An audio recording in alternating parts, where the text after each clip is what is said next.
కాబట్టి క్రీస్తుని అంగీకరించినటువంటి ప్రతి ఒక్కరూ కూడా తప్పనిసరిగా దేవుని యొక్క సత్యాన్ని ఎరిగిన వారై ఉండాలి. సత్యం అంటే ఏమిటో అన్నది యేసుక్రీస్తు వారు ఈ భూమి మీదకి వచ్చి చూపించారు. తండ్రి అయిన దేవుడు సత్యవంతుడు. ఆ సత్యము అదే సత్యాన్ని మనకి ఈ భూమి మీద యేసుక్రీస్తు వారు తన ప్రేమ ద్వారా చూపించారు, ప్రత్యక్షపరిచారు. అలాగే ఆ సత్యములోనే ప్రత్యక్షపరచబడుతున్నాడు పౌలు గారు, ప్రత్యక్షపరుస్తున్నారు. అలాగే ఆ ప్రత్యక్షతను ఇప్పుడు మనం కొనసాగినట్లయితే ఒక రోజు ఆయన న్యాయపీఠం ఎదుట మనం ప్రత్యక్షం కాబోతున్నాము.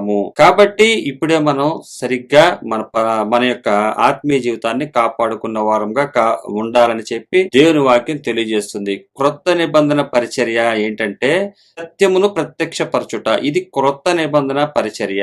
ఈ క్రొత్త నిబంధన పరిచర్య చెప్పేది ఏంటంటే సత్యమును ప్రత్యక్షపరచాలి, అది మనలో నుంచి కనబడాలి. ఇది ప్రత్యక్షపరచుకున్న యేసుక్రీస్తు వారు అటువంటి ప్రత్యక్షత మనం కూడా ఇతరులకు చూపించాలి. ఇతరులకు చూపిస్తున్నాం సరిపోతుంది కదా, వెనకాల అనేకమైనటువంటి దాచుకున్నాం అంటే అది కుదరదు. ఎందుకంటే హృదయమును ఆత్మను పరిశోధించే దేవుడు అంతరంగాలను కూడా పరిశోధించే దేవుడు.